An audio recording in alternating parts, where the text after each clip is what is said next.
Only in Kentucky can you find the houseboat capital of the world and an Olympic team captain who put a clause in his will forbidding his own family from ever accepting his silver medal. Hi, I'm Michael, and I'm learning a little bit more about Kentucky, one county at a time, all 120 of them. And today I'm learning about Wayne County. If you head down to the southern border of Kentucky, where the Cumberland River cuts through the hills right before you cross into Tennessee, you run into Wayne County. Today, most people know it for Lake Cumberland, summer boat traffic, and the houseboat factories scattered around Monticello. Back in the 1770s, before Kentucky was even a district of Virginia, long hunters drifted into the Cumberland River Valley looking for game.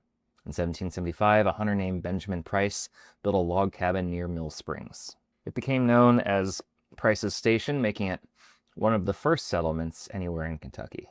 Daniel Boone came through these same woods around that same time. While exploring the bluffs along the Cumberland River, Boone noticed 13 springs gushing out of the hillside.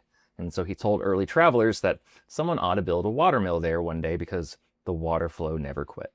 Well, after the Revolutionary War ended, the newly formed United States government was broke. They couldn't pay their soldiers in cash, so they handed out land grants in the wilderness instead. Veterans started arriving in the late 1790s to claim acreage along the creeks, clearing timber and building log cabins. By December 13, 1800, enough families had settled in the region that the state legislature carved out Kentucky's 43rd county from pieces of Pulaski and Cumberland counties.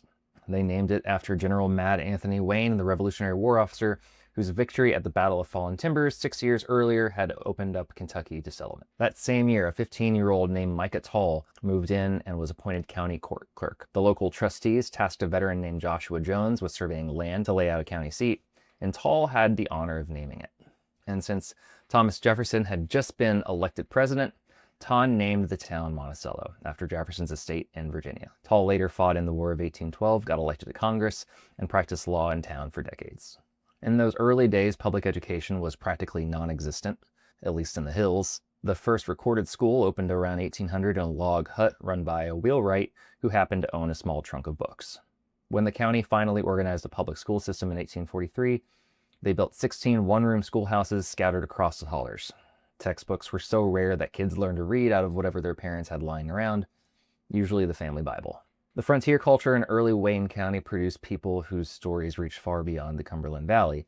Down along the Little South Fork River, in a holler named Parmleysville, lived a man named Raccoon John Smith. Born in 1784, Smith grew up in a log cabin and became an itinerant preacher. Smith traveled thousands of miles on horseback across Kentucky, preaching in barns and clearings, and eventually co-founded the Restoration Movement, which gave rise to the Christian Church and Churches of Christ across the country. His original 19th century log cabin was later moved to downtown Monticello, where it still stands today. Around that same time, Wayne County was home to an enslaved girl named Polly. As a child in the early 1800s, Polly lived in Wayne County before her owner took her across state lines into Illinois, which was a free state, and later into Missouri. Years later, living in St. Louis under the name Polly Berry, she hired an attorney and filed a freedom suit in the Missouri courts, arguing that her residence in free territory years earlier made her legally free. And she won her case. Then she immediately filed a second lawsuit to free her teenage daughter, Lucy. Polly won that case too, setting a massive legal precedent for enslaved people fighting for liberty in pre-Civil War America. Meanwhile, on a farm in Wayne County during the 1830s, a woman named Lettice Bryan sat down to document how households actually ran on the Kentucky frontier. In 1839, she published The Kentucky Housewife, a 500-page book filled with hundreds of recipes, medical remedies, and household instructions. It was one of the first regional cookbooks published in the United States, offering a detailed look at how 19th century families cooked game, preserved vegetables, and made soap in places like rural Kentucky. When the Civil War broke out in 1861, Wayne County's location along the border made an immediate target for both armies. Controlling the Cumberland River crossings meant controlling access into Middle Tennessee and Central Kentucky.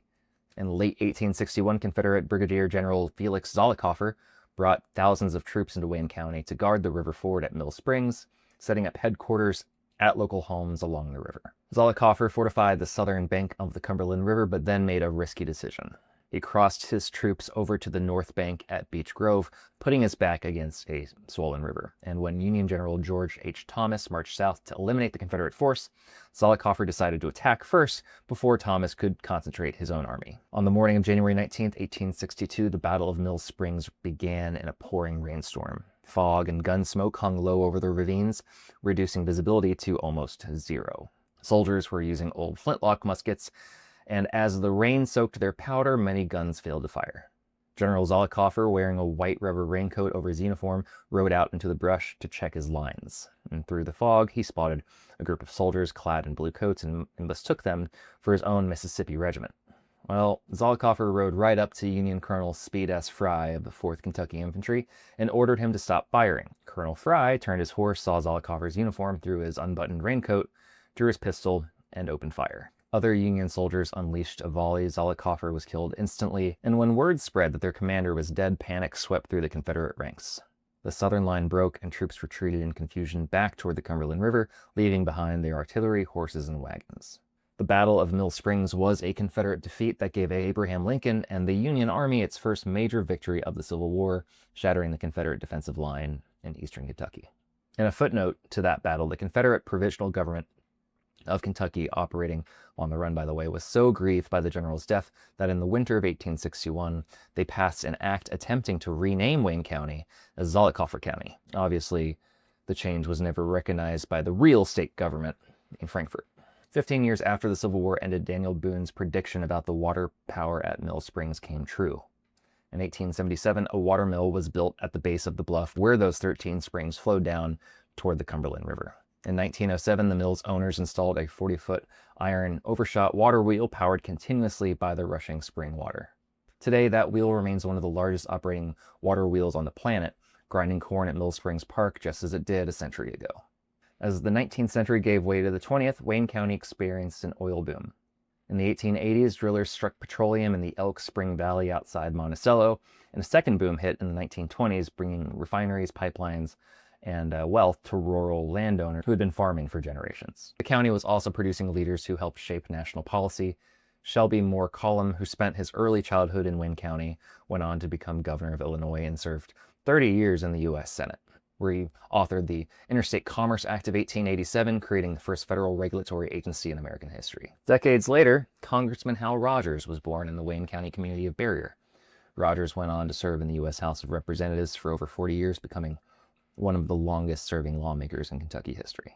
The county's culture was all about mountain music and storytelling. In 1883, a boy named Dick Burnett was born near Monticello. Burnett lost his sight in one eye after a gunshot incident and took up the fiddle, banjo, and guitar to make a living as a street musician. Sometime in the early 1900s, Burnett wrote a song about his life on the road called Farewell Song. A fellow Wayne County musician named Emery Arthur took those verses and rearranged them, and in 1928 recorded the track under a new title, Man of Constant Sorrow. Decades later, it became one of the most famous folk anthems in history, popularized by the Stanley Brothers and featured in the film O Brother, Where Art Thou, which, great movie, also great allegory for the Odyssey. You should go see the Odyssey, by the way. Wayne County also gave birth to novelist Harriet Simpson Arno, born in Monticello in 1908, growing up surrounded by the dialect of the Cumberland Mountains. Arno went on to write The Doll Maker in 1954, the novel which tells the story of an Appalachian woman forced to leave her mountain home to work in the Detroit industrial plants during World War II, and was nominated for the National Book Award alongside William Faulkner's A Fable. In sports, Monticello produced an Olympic team captain who stood at the center of one of the most famous controversies in athletic history. Kenny Davis, a basketball player who starred at Monticello High School, was chosen as the captain of the 1972 United States Olympics basketball team in Munich. In the gold medal game against the Soviet Union, clock resets by international officials allowed the Soviets 3 attempts at a final play, letting them score a last-second basket to win by 1 point. He was outraged by this, and so David led his teammates in a vote to refuse their silver medals. To this day, the 1972 silver medals remain untouched in a vault in Switzerland, and Davis put a clause in his will forbidding his family from ever accepting his medal after his death. On the Monticello Town Square, citizens erected the Doughboy Monument to honor local soldiers who fought in World War I. During the Great Depression, the WPA works Progress administration built the Hotel Breeding on North Main Street in 1935, followed by an Art Deco high school building in 1941, which consolidated 4 smaller rural high schools into one campus. In the mid-20th century, the landscape of Wayne County changed forever. We've talked about it a little bit before, of course, but the federal government built Wolf Creek Dam on the Cumberland River, backing up water into hundreds of winding creeks and hollers to create Lake Cumberland. And while the reservoir flooded historic farmland, it created a new economy centered on water recreation. Marinas like Conley Bottom Resort popped up along the shoreline, serving boaters every summer. Really cool place, by the way. Monticello capitalized on the lake boom by building a manufacturing industry around custom watercraft. Builders began constructing steel and aluminum hull vessels, turning the town into what is officially recognized today as the houseboat capital of the world. At its peak, local plants built and shipped houseboats to lakes and coastal waterways across the globe. Even the way time was kept in Wayne County has its own unusual history. Because Highway 90 sits right along the boundary between Eastern and Central time zones, Wayne County spent decades observing Central Time while surrounding counties were on Eastern Time. This obviously created some confusion for people, like everybody, until October of 2000, when leaders officially petitioned the federal government to shift the county over to Eastern Time. So, that's Wayne County. What did I get wrong this time?